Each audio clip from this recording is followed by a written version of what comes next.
Thank you. कि जो हमारा अनाहत चक्र है, या हम उसको कहें कि हार्ट चक्र भी बोलते हैं। अनाहत चक्र में heart, lungs, thymus gland and breast, ये हमारे अनाहत चक्र में जो हमारा बैकग्राउंड में जो न्यूरोनल जो ट्रैक्ट है, जो उसका नेटवर्क है, उसमें ये सारे ऑर्गन्स इन्वॉल्व होते हैं अनाहत चक्र में। कि जैसे फॉर एग्जाम्पल कि जब विशुद्ध प्रेम का भाव आता है, जब वात्सल्य का भाव आता है, जब करुणा का भाव आता है, जब आपके अंदर वननेस का भाव आता है, जब आपके पास होलनेस का भाव आता है, गुडनेस का भाव आता है, जितने, जैसे कि फॉर एग्जाम्पल कि बहुत पेशेंस रखना, ये आपकी एक क्वालिटी है, आर्कीटाइपल क्वालिटी है। जैसे कि गुडनेस है, जस्टिस है, फुलनेस है, ब्यूटी है, डिवाइन लव है, अनकंडीशनल लव है। ये हमारे लेसन्स हैं और हमें बचपन से ही पता लग जाता है कि हमें किस क्वालिटी को इस लाइफ में एक्सपीरियंस करके, उसका विजडम गेन करके और उसमें अपनी कैपेबिलिटी को बढ़ाना है। जैसे हार्ट एक, कॉमनली हम बात करते कि हार्ट एक पंपिंग मशीन है, और ठीक है, वो पंप करता है, जो ब्लड है वो पूरे सर्कुलेट होता है। और हार्ट के साथ जो थाइमस ग्लैंड है, वो हमारी टी सेल्स बनाता है, ट्रेन्ड सेल्स को बनाता है, जो WBCs होते हैं, जो हमारे लिम्फेटिक सिस्टम यानी कि जो हमारे इम्यून सिस्टम को मजबूत करता है, थाइमस ग्लैंड। तो हम सबसे पहले थाइमस ग्लैंड की बात कर लेते हैं। और आप हर चीज को ना अपनी प्रैक्टिकल लाइफ में कोरिलेट करिए कि मेरी हार्ट बीट कब बढ़ती है ना। तो जब हम किसी से प्यार करते हैं, किसी के नजदीक जाते हैं, उस विशुद्ध प्रेम को सीख रहे होते हैं, तो भी हमारी हार्ट बीट बढ़ती है। या हम गुस्सा करते हैं तब भी हार्ट बीट बढ़ती है। कुछ हम छुप के काम करना चाहें तो भी हमारी हार्ट बीट बढ़ती है। तो हमारी जो प्राइमरी फोर्स है और जो सेकेंडरी फोर्स है, प्राइमरी फोर्स का मतलब क्या बताया था कि जो हमारे चारों तरफ का जो ऑरिक फील्ड है, जिसमें हमारा जो एस्ट्रल पार्ट है, वो एस्ट्रल पार्ट और जो वाइटल पार्ट है, उन दोनों के मिक्सचर से जो बनता है, वो जो ओरिक फील्ड है, जो हमारा heart, lungs, thymus and breast, इसका जो एक सर्कुलेशन चारों तरफ जो फील्ड बन रहा है, वो हमारा प्राइमरी फोर्स है। अब देखो आपकी आपके अंदर किस तरह की फीलिंग्स रहती हैं। जैसी फीलिंग्स आपके पास है, फीलिंग्स प्लस आपके थॉट्स और दोनों को मिलने से आपके इमोशंस, ये चीजें बिल्कुल सटीक हैं समझनी। कि जो फीलिंग्स की बात करते हैं, तो हम कहाँ की बात कर रहे हैं? हम अपनी वाइटल बॉडी की बात कर रहे हैं। जब हम थॉट्स की बात कर रहे हैं तो हम अपनी मेंटल बॉडी की बात कर रहे हैं। जब हम इमोशंस की बात कर रहे हैं तो हम mental body plus astral body और प्लस हमारी वाइटल बॉडी, क्योंकि फीलिंग और हमारे थॉट्स मिलकर हमारे इमोशंस बनाते हैं। हमारा 1 और 2% जो डाटा है वो लव से रिलेटेड है, और उसके अलावा जो हमारा 80 to 85% जो डाटा है, वो डाटा हमारा जो फीड होता है कहीं मेमोरीज में, वो हमारा आपस में तनाव का या गिल्ट का या एंगर का, वो डाटा हमारा ज्यादा फीड होता है। तो हम सबसे पहले बात करते हैं कि जो थाइमस ग्लैंड है।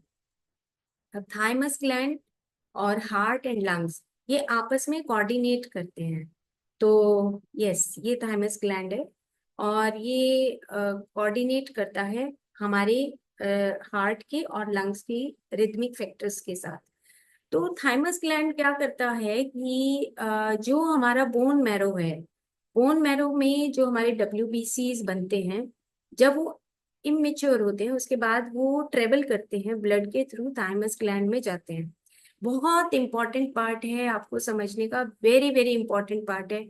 अगर आप सिर्फ ये सारे एपिसोड छोड़ दें और एक थाइमस ग्लैंड के ऊपर ही फंक्शन कर लें कि हाँ थाइमस ग्लैंड को समझ लें, उसके फंक्शन को समझ लें, तो मैं कहती हूँ कि शायद सारी हीलिंग इसी थाइमस ग्लैंड के जरिए हो सकती है। तो ये थाइमस ग्लैंड क्या करता है कि वहां से जो WBCs हैं वो वहां से ट्रेवल होके आती हैं, और थाइमस ग्लैंड में एक ट्रेन्ड टी सेल्स करके वो हमारे लिम्फेटिक सिस्टम में हमारे लिम्फ नोड के जरिए वो जाती हैं। और जो भी कोई इंट्रूडर होता है, यानी कि जो भी कोई वायरस है, बैक्टीरिया है, उसके ऊपर वो एक्शन करती हैं। जैसे एक हमारी फोर्स तैयार हो गई, कि ये फोर्स तैयार हो गई कि ये इंट्रूडर है और इसको हमें हमारी बॉडी से रिलेटेड नहीं है, तो हमें इसको मारना है या भगा देना है यहाँ से। ये तो बात हो गई, हमारी ब्लड की बात हो गई कि हम ब्लड के अंदर हमारे लिम्फेटिक सिस्टम में या हमारे सर्कुलेटरी सिस्टम में जिस तरह के भी जो हमारे टॉक्सिन्स आते हैं उसके खिलाफ लड़ने के लिए तो ये तैयार है। बट अब थाइमस ग्लैंड का एक फंक्शन और भी होता है, जो इम्यून सिस्टम जिसको हम बोलते हैं, ये इम्यून सिस्टम ही है जो लिम्फेटिक सिस्टम है और WBC है।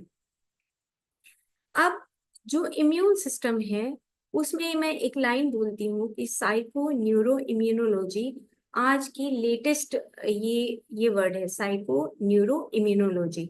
साइको मतलब आपका मनस हो गया, न्यूरो मतलब कि आपका प्राणमय शरीर हो गया, आपका वाइटल बॉडी हो गया।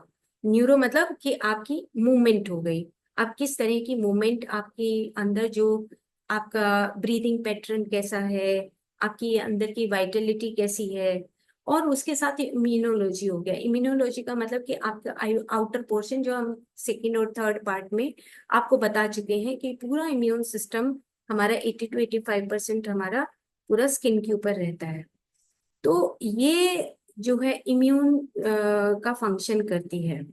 अब मान लो कि मेरे घर में कोई आता है जिसको मैं इंट्रूडर मानती हूँ, मी और नॉट मी का डिस्टिंक्शन बताता है थाइमस ग्लैंड, जिससे हमारी इम्यूनिटी के ऊपर इम्पेक्ट आता है। मान लो मेरे घर में कोई गेस्ट आ, ये कोई गेस्ट आया और नहीं पसंद आया, मैंने उसको इंट्रूडर मान लिया। तो जैसे ही मैंने उसको इंट्रूडर माना, तो अब मेरी बॉडी का अंदर का जो फंक्शन है, इम्यून फंक्शन है, साइको न्यूरो इम्यूनोलॉजी, मेरा मन भी और मेरी वाइटलिटी भी, ये तीनों हैम्पर हो गई। और मैं अभी सुपरफिशियली उनसे बात कर रही हूँ कि आ जाइए, बैठ जाइए, बहुत धक्के से, मतलब मेरे तीनों फंक्शंस जो हैं वो ब्लॉक हो गए हैं। साइक अगर मैंने उसको इंट्रूडर माना, तो मैंने उसको मी ना समझ के मैंने नॉट मी में उसमें डाल दिया उसको। तो मेरा जो हार्ट है, मेरे जो लंग्स हैं, उसका पैटर्न ऑटोमेटिकली चेंज हो जाएगा। जैसे जैसे वो चेंज होगा, मेरे चारों तरफ का जो एस्ट्रल जो प्राइमरी फोर्स है वो भी मेरी हैम्पर होने लगेगी। और जैसे जैसे वो हैम्पर होगी, तो मेरे चारों तरफ का जो हैम्पर होगा, तो मेरे सारे ऑर्गन्स उसके साथ जो ब्लूप्रिंट बनाएंगे, उस ब्लूप्रिंट में धीरे धीरे धीरे धीरे 1 साल, 2 साल, 3 साल, 4 साल में उनमें डिप्लीशन शुरू हो जाएगा। वो जो एक मैट्रिक्स बनता है, एक हेल्दी मैट्रिक्स बनता है, वो हेल्दी मैट्रिक्स नहीं बनता है। तो यहाँ से हमारा जो इम्यून सिस्टम है वो काम करता है, जिस प्रकार का हमारा बिहेवियर होता है दूसरों के साथ, जिसको कई बार हमने इस बात की भी चर्चा की, जिसको हम एपिजेनेटिक्स बोलते हैं। आज की डेट में जेनेटिकल जो डिजीजेस हैं वेरी वेरी रेयर हैं, बहुत कम है जो जेनेटिक डिजीजेस हैं। एपिजेनेटिक, एपी का मतलब हो गया कि जी, जेनेटिक को छोड़ के जो एपी का मतलब आपका जो एनवायरमेंटल जो इश्यू है, जो आपका एनवायरमेंट है, आपके घर का एनवायरमेंट कैसा है, आपके ऑफिस का एनवायरमेंट कैसा है, आपका खुद का एनवायरमेंट कैसा है, उसके ऊपर ज्यादा डिपेंड करता है। तो जब अगर थाइमस ग्लैंड का क्या फंक्शन हुआ कि आप अगर उसको उसको बोलते हैं कि इम्यून सिस्टम सस्पेंशन होना, मतलब सस्पेंडेड वर्ड एक ऐसा है, जैसे हमें आहार, ब्रह्मचर्य और निद्रा, ये तीन चीजें आयुर्वेद में बताई गई हैं। तो सेम इसी तरीके से बताया कि अगर तुम्हें नींद लेते हो तो तुम्हें ऑटोमेटिकली एनर्जी आपको मिलती है, जितनी नींद खाने से नहीं मिलती जितनी आपको नींद से मिलती है। और जितनी आपको मेडिटेशन से मिलती है उससे 3 गुना 4 गुना जो एनर्जी है वो आपको मेडिटेशन से मिलती है। खाने से एनर्जी कम होती है, फिर उससे ज्यादा एनर्जी नींद की होती है, और उससे ज्यादा एनर्जी हमें मेडिटेशन से मिलती है, और उससे ज्यादा एनर्जी। अब बात आ गई कि जब आप दिल खोल के किसी के पास बैठते हो और उसको इंट्रूडर नहीं मानते हो, तब उससे 4 गुना एनर्जी आपको ज्यादा मिलती है, क्योंकि वो आपके इम्यून के फंक्शन को ठीक रखता है, आपकी वाइटलिटी को बढ़ाता है, और आपके जो फिजिकल लेवल पर आपके सभी ऑर्गन्स को हेल्दी रखता है। तो थाइमस ग्लैंड का फंक्शन ये होता है कि वो एकदम से आपकी श्रिंक, मतलब गला सूखने लगेगा अगर आप किसी को पसंद नहीं करते या आपको गुस्सा आता है। तो थाइमस ग्लैंड ऑटोमेटिकली कुछ अ, अलग तरह के हार्मोन्स रिलीज करना शुरू करता है आपके ब्रेन के साथ कम्युनिकेट करके। सेम इसी तरीके से अब हम आते हैं हार्ट के ऊपर। तो हार्ट जो है वो हम नॉर्मली बोलते हैं कि हार्ट के हमारे 4 चैम्बर्स होते हैं। 2 चैम्बर्स ऊपर होते हैं आसान भाषा के लिए, और 2 चैम्बर हमारे नीचे के होते हैं। एट्रियम होता है और वेंट्रिकल्स होते हैं। तो ये हमेशा ना खाली रहते हैं जो 4 चैम्बर हैं। तो ये 4 चैम्बर जब खाली रहते हैं तो इसमें ब्लड आता है और फिर वो चला जाता है लंग्स में, और वहां से लंग्स से वहां पे कार्बन डाइऑक्साइड एक्सचेंज करके ऑक्सीजनेटेड ब्लड लाता है, फिर दूसरे पोर्शन में आता है, और वहां से फिर वो पूरी बॉडी में सर्कुलेट होता है। तो हार्ट का ये फिजिकल फंक्शन है। और फिजिकल फंक्शन के साथ साथ इसका जो हायर फंक्शन है वो हायर फंक्शन भी होता है, जिसको आयुर्वेद में 3 पॉइंट से उसको नोटिस किया गया है। और आज की जो साइंस है उसको प्रूव कर चुकी है। जो मैंने शायद आपको एक बुक दिखाई थी, हार्ट कोड्स वाली, जो हार्ट कोड्स का एक हार्ट ट्रांसप्लांट हुआ, और ट्रांसप्लांट के बाद उसकी मेमोरीज रही, शायद आपको दिखाई थी। तो मैं डॉक्टर पर्लसल नाम है उनका, आप नेट पे डाल सकते हैं हार्ट कोड्स, डॉक्टर पर्लसल, PARPEARSALL। तो हार्ट कोड्स के उसमें ये बताया गया कि जो एक हार्ट ट्रांसप्लांट होता है जब किसी दूसरे बॉडी में जाता है, तो सारी मेमोरीज जो उसकी पर्टिकुलर जो डोनेट करता है और वो जो रिसीवर होता है उसके पास वो मेमोरीज चली जाती हैं। तो इसका मतलब ये हुआ कि जो हार्ट है उसका हमारा हायर फंक्शन होता है, जिसको हम आयुर्वेद में बोलते हैं साधक पित्त के नाम से बोलते हैं। साधक पित्त का मतलब होता है कि जो बहुत संयम से आता है, साधना करने से आता है, और बहुत पेशेंस के साथ आता है, विवेक के साथ आता है। ऐसे ऐसे शब्द आयुर्वेद में यूज हुए हैं कि जिसकी वजह से हम उस हार्ट को अंडरस्टैंड करते हैं। जैसे जब माँ अपने बच्चे को गोदी में लेती है तो एक वार्म फीलिंग आती है, एक ऐसी फीलिंग आती है कि जिससे वो सिक्योर फील करता है। उसको इतना अच्छा लगता है कि जब माँ बच्चे को गोदी में लेती है तो बच्चे को बहुत अच्छी फीलिंग आती है। तो ये जो फीलिंग है इसको आयुर्वेद कहता है कि साधक पित्त, कि आप उसको एक प्रोटेक्शन देते हो, आप इसको सिक्योरिटी देते हो, एक उसको आप अनकंडीशनल लव देते हो। तो ये साधक पित्त क्या करता है कि वो पूरे हार्ट को प्रोटेक्ट करता है, और आपके हार्ट की एक्सपेंशन करता है। जब आप किसी को अपने किसी को चोट लग गई और आप उसको गले लगाते हो, तो क्या है, ये साधक पित्त हमारे हार्ट की एक्सपेंशन में मदद करता है। पित्त का मतलब फायर। फायर हमेशा जलाने के लिए नहीं होती है कि भाई अग्नि जो है हमेशा जलाने नहीं। अग्नि एक ऐसी है जो लाइट की रे ऑफ होप के रूप में भी हमें दिखाई देती है। जैसे मदर टेरेसा का एग्जाम्पल है, जीसस क्राइस्ट का एग्जाम्पल है, रमन महर्षि का एग्जाम्पल है। आप उनकी जब बायोग्राफी पढ़ेंगे तब आपको पता लगेगा कि ये जो प्रेम है ये हार्ट के एक्सपेंशन से आता है। विशुद्ध प्रेम जो है वो हार्ट के एक्सपेंशन से आता है, प्लस थाइमस ग्लैंड से आता है। हम अकेले हार्ट को इन्वॉल्व नहीं करेंगे, हम थाइमस ग्लैंड को, क्योंकि साइको न्यूरो इम्यूनोलॉजी, कि ये तीनों इकट्ठे मिल के फंक्शन करते हैं। और जब हमारे हार्ट का एक्सपेंशन होता है तो तब हमें ऑटोमेटिकली जो साधक पित्त है उसके साथ एक शब्द और बोला गया है आयुर्वेद में, जिसको हम पर ओज बोलते हैं। पर ओज का मतलब होता है कि सारी हमारी जितनी भी धातुएं हैं उसका सार, उसका जो सार है उसको हम आयुर्वेद ने बोला है पर ओज। यानी कि जो हमारा मेन हमारी इम्यूनिटी है वो हमारे हार्ट में ही स्टोर करती है। तो हार्ट का मतलब क्या हुआ कि हार्ट प्लस लंग्स और प्लस थाइमस ग्लैंड, तो ये तीनों मिल के काम करते हैं, इन तीनों का कोऑर्डिनेशन है। उसके बाद आज की जो साइंस है उसने ये निकाला कि जो ब्रेन है एंड हार्ट का कोहेरेंस है।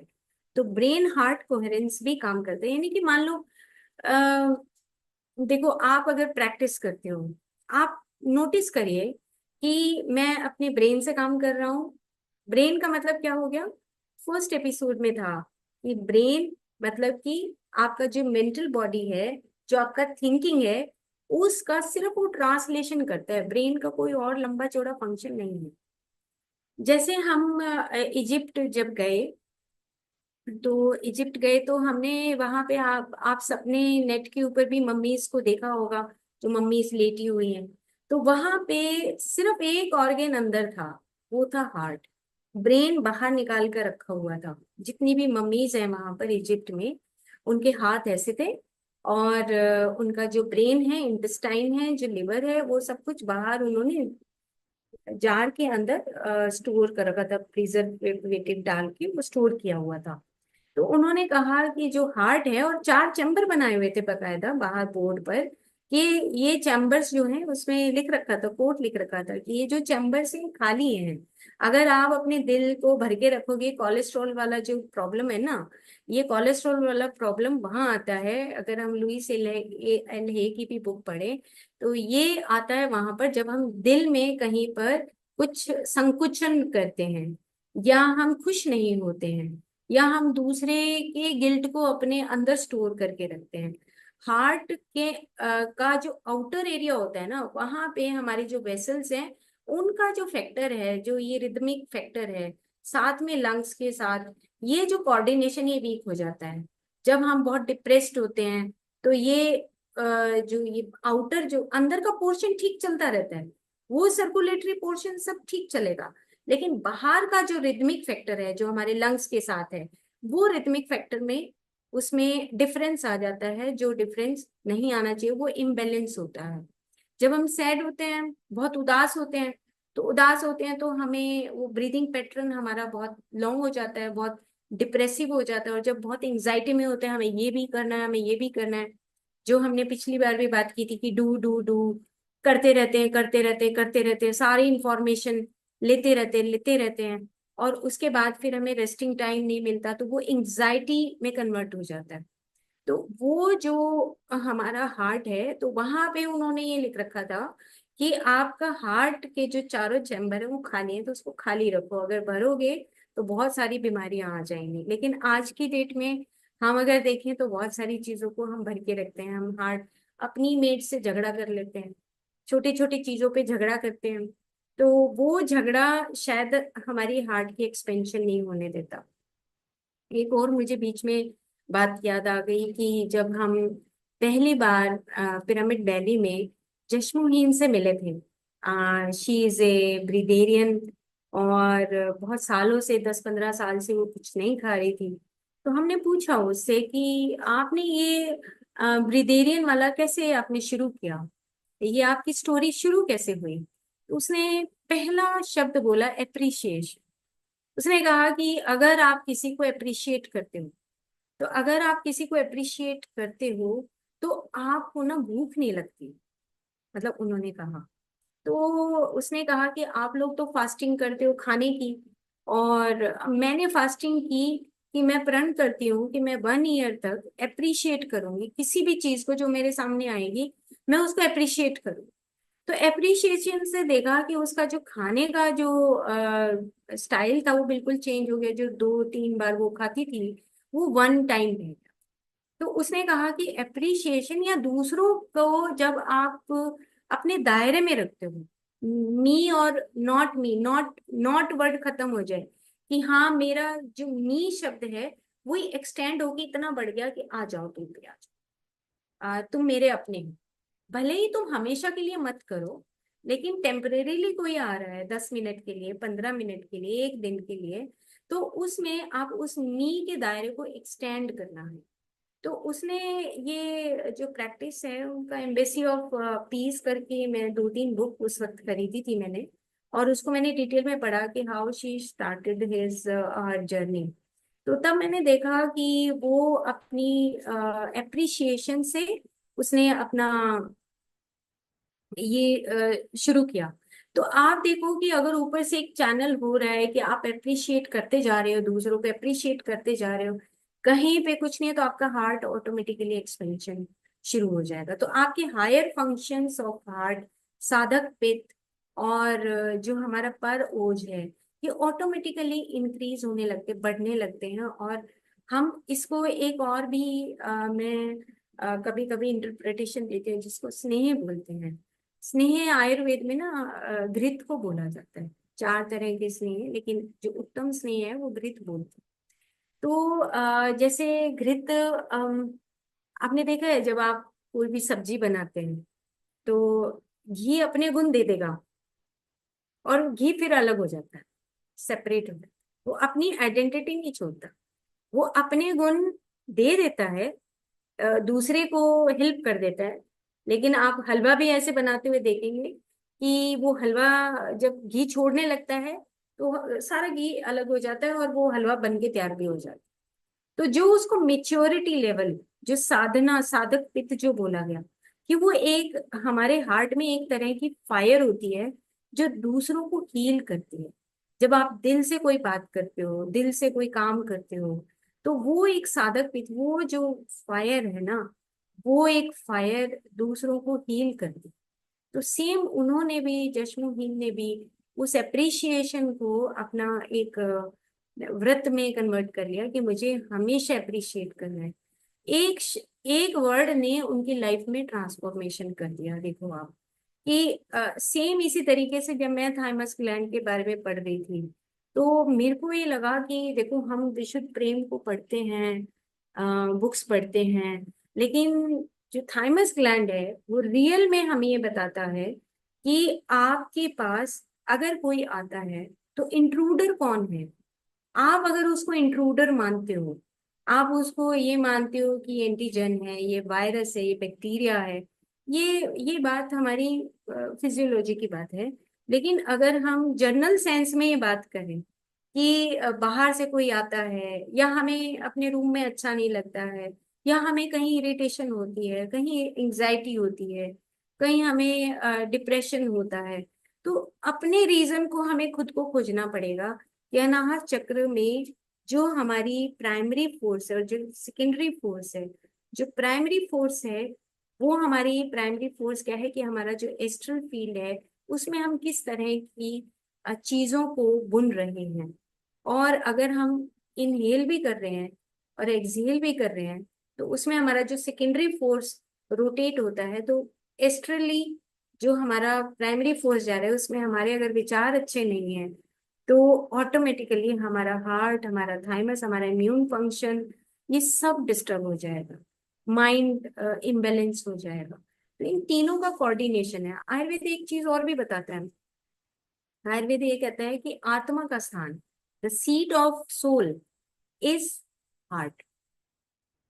अब सोल जब स्टार्टिंग होती है, जब किसी भी हमारे मैनिफेस्टेशन हम बोलें या हम उसे जीव तत्व बोलें, जब जीव की स्टार्टिंग होती है तो हार्ट से होती है।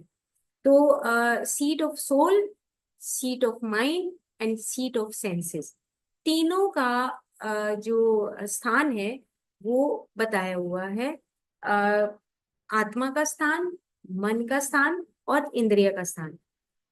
रहते कहाँ है, जैसे अब मैं वर्क करके आई हूँ, मैं कुरुक्षेत्र गई, वहां पे अपना काम किया और मैं वापस अपने घर पे आ गई। सेम इसी तरीके से जो मन है वो ब्रेन के साथ अपना, उसका जो काम का क्षेत्र है, कार्य क्षेत्र है, वो है ब्रेन के साथ। लेकिन अगर वो रुकता है, कहीं ठहरता है, तो वो है हार्ट।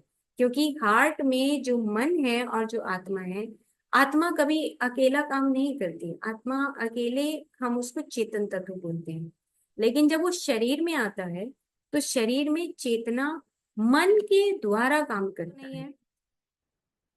चलो एक वर्ड अब मुझे बीच में याद आ गया इसी से कंसर्न, जिसको बोलते हैं हम सेल्फ रेफरेंस बोलते हैं क्वांटम भाषा में। सेल्फ रेफरेंस का मतलब होता है, जैसे मान लो कि मैं और आप आपस में बात कर रहे हैं, या मैं किसी पेड़ को देख रही हूँ, या मैं किचन में खाना बना रही हूँ, कोई भी आप सेल्फ रेफरेंस देखिए। तो आपके जो सेंसेस हैं, जो सेंसेस, कौन सी सेंसेस हैं आपकी? पांच आपकी ज्ञानेंद्रियां हैं, पांच आपकी कर्मेंद्रियां हैं। उनके द्वारा आप सेल्फ रेफरेंस बनाते हैं। वो चीज अगर दूर, आप किसी फूल को देख रहे हैं, तो फूल तो दूर ही रहेगा। आप इस चीज को थोड़ा सा अंडरस्टैंड करिए, क्योंकि हार्ट की बात हो रही है, और ये थोड़ा सा हार्ट की थ्योरी आपको समझनी पड़ेगी।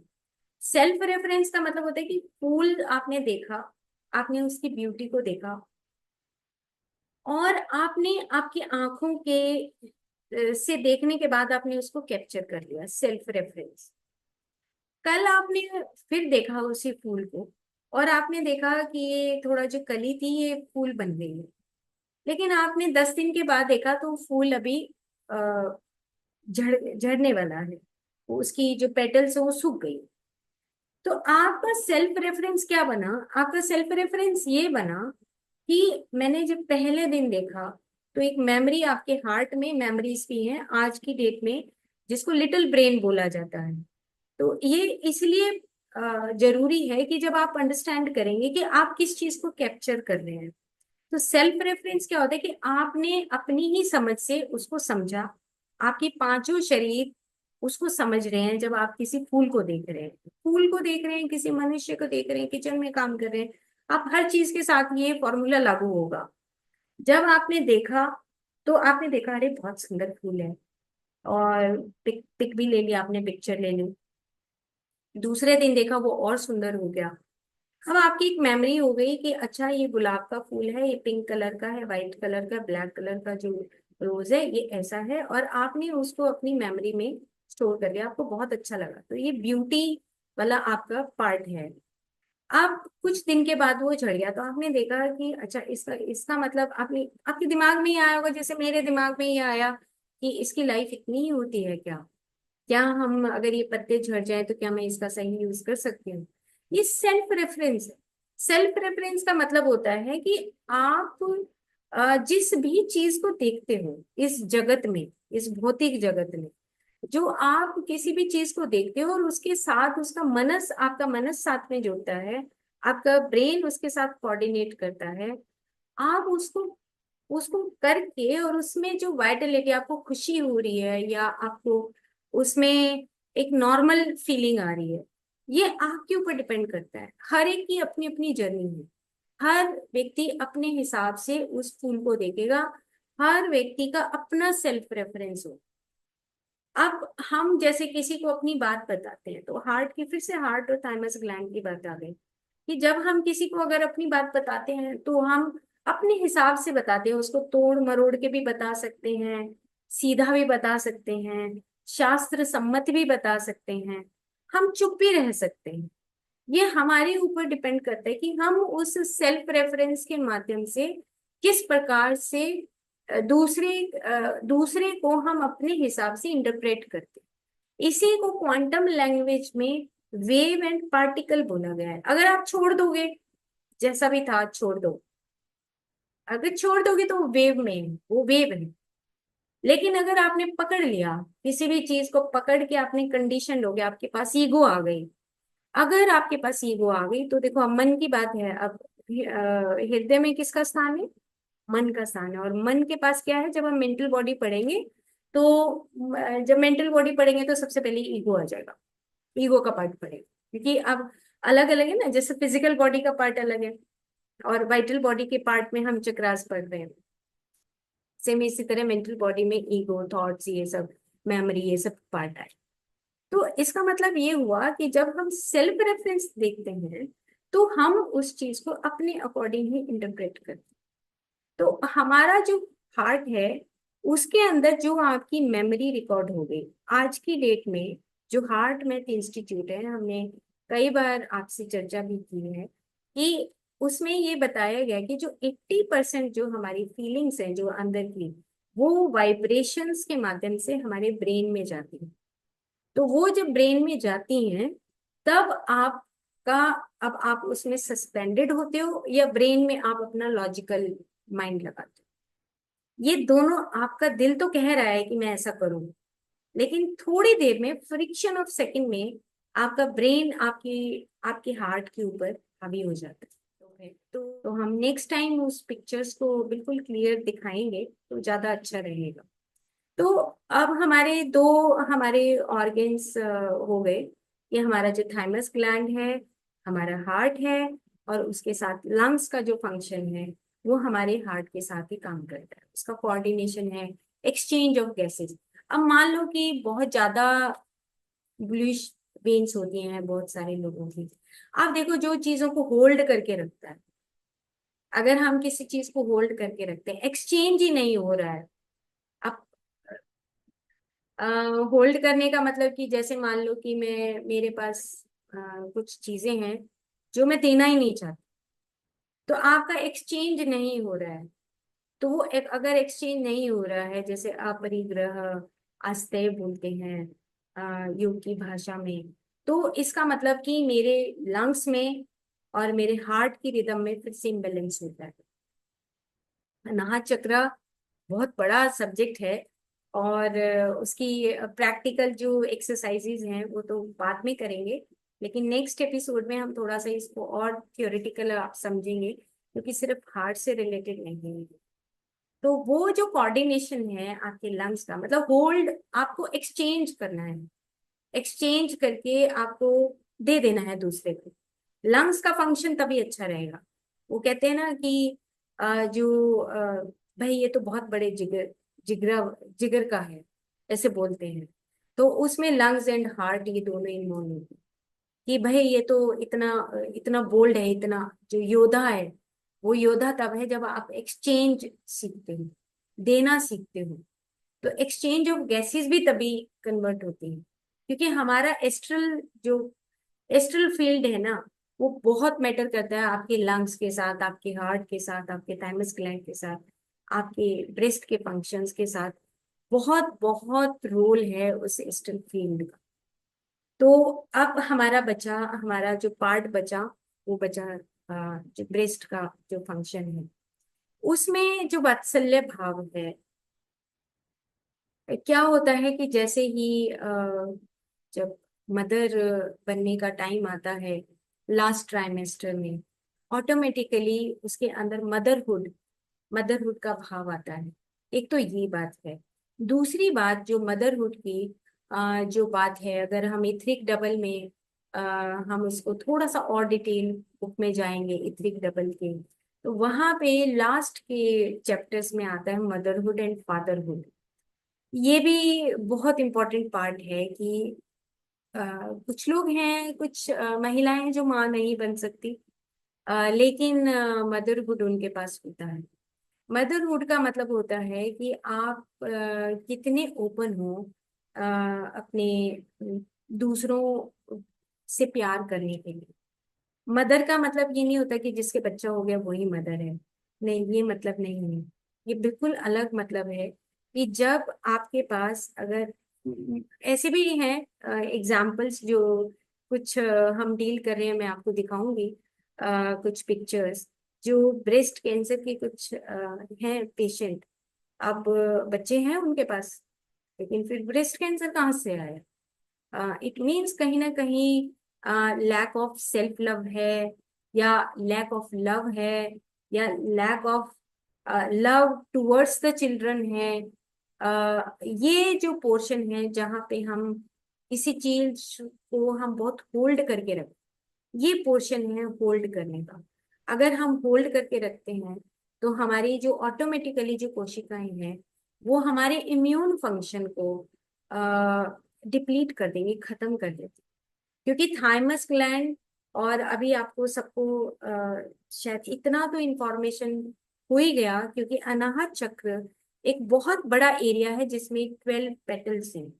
और 12 पेटल्स का मतलब है कि जब वो रोटेट होती है, जो सेकेंडरी फोर्स रोटेट होती है, तो उसमें आपका वात्सल्य का भाव भी होना चाहिए, आपका मदरहुड होना चाहिए। तो मदरहुड ऐसा नहीं है कि फीमेल और मेल का अलग है, बस आपके पास वो जो प्यार है वो होना चाहिए। फादरहुड का मतलब होता है जो रिस्पॉन्सिबल है, भले ही वो फादर ना बना हो, ना बन पाए उस लाइफ में, लेकिन that experience that person has taken of, कि हाँ, मेरे को उसके साथ खड़े होने में सिक्योरिटी फील होती है, मैं सिक्योर फील करता हूँ, मैं एक्सपीरियंस्ड फील करता हूँ, मैं प्रोटेक्टिव फील करता हूँ। सेम इसी तरीके से मदरहुड है कि जब हम बहुत जैसे ह्यूमिलिटी होती है, बहुत अच्छा महसूस होता है, वार्म फीलिंग आती है, तो ये सारे ऑर्गन्स मिल के तब अनाहत चक्र हमारा बनता है। तो जब अनाहत चक्र में अब आपको क्या करना है कि जो आपका ब्रीदिंग पैटर्न है, आप देखो, आपको प्रैक्टिकल करना है। ये प्रैक्टिकल करना है कि आपके घर कोई आ जाए, आप देखो कि आपका हार्ट का फीलिंग कैसा है। अगर आपके हार्ट में फीलिंग, जस्ट आपके ब्लॉकेजेस हैं या आपका बैरियर क्रिएट हो गया, तो आप समझ लो आपके थाइमस ग्लैंड में प्रॉब्लम शुरू हो गई। आपका इम्यून सिस्टम, जो टी सेल्स हैं, वो आपकी टी सेल्स आपकी इतनी बढ़ जाएंगी, ऑटोमेटिकली वो इंट्रूडर फील होगा, डिप्रेसिव फीलिंग आने लगेगी, और आपके डिफरेंट टाइप के हार्मोन्स रिलीज होने लगेंगे जो आपकी बिल्कुल anti of the auto immune system आपका हो जाएगा, कि आपकी बॉडी आपकी ही एंटीजेंस होगे और आपके एंटीबॉडीज आपको ही खा रहे। ऑटो इम्यून डिजीज जो है वो इसीलिए क्योंकि हम किसी को पसंद ही नहीं करते। ये थाइमस ग्लैंड और हमारा जो लिम्फेटिक सिस्टम है और जो हमारा हार्ट है, वो इसीलिए ऑटो इम्यून डिजीजेस आज की डेट में इतनी बढ़ गई, क्योंकि हम अपने ही, बस हमें व्हाट्सएप चाहिए, हमें अपनी लाइफ चाहिए। तो हम फिर, अब वही बात है कि हम भगवान कैसे बने, हम चाहते हैं मोक्ष चाहिए, हम चाहते हैं हमें विशुद्ध प्रेम चाहिए, हम चाहते हैं कि हम भगवान बन जाए। भगवान के लिए तो आपको सारे एक्सपीरियंसेस लेने पड़ेंगे, आप बच नहीं सकते।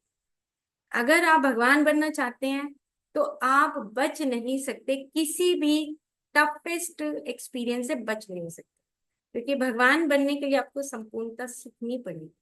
तो कोई आ जाए, यूनिवर्स घूम के हमें कुछ ला रहा है हमारे सामने, तो एक्सेप्ट करो, प्यार से बोलो। आपके पास कितनी सारी चीजें हैं, कितना बड़ा धन है आपके पास, और अगर हम उसको नहीं करते हैं तो फिर हम मॉर्निंग मेडिटेशन, इवनिंग मेडिटेशन, कहीं और चले जाएं, 3 दिन की वर्कशॉप कर लें, 10 दिन की वर्कशॉप कर लें, कोई यूज नहीं। अगर आप अपने घर के और चारों तरफ, वो कहते हैं ना कि जीसस क्राइस्ट ने क्या कहता है कि you just love your neighbours. Neighbours का मतलब कि जो आपके सामने है उसी से प्यार करना शुरू करो, लव योर नेबर्स का मतलब ये। तो जीसस क्राइस्ट में तो लॉ वन जो बुक है, रॉ मटेरियल, उसमें तो उन्होंने चूज किया अपनी लाइफ को कि मैं कंपैशन वर्ड के लिए, कि मैं करुणा के लिए जाना जाऊं, मेरे को इतना टफ मेरे को लाइफ मिले।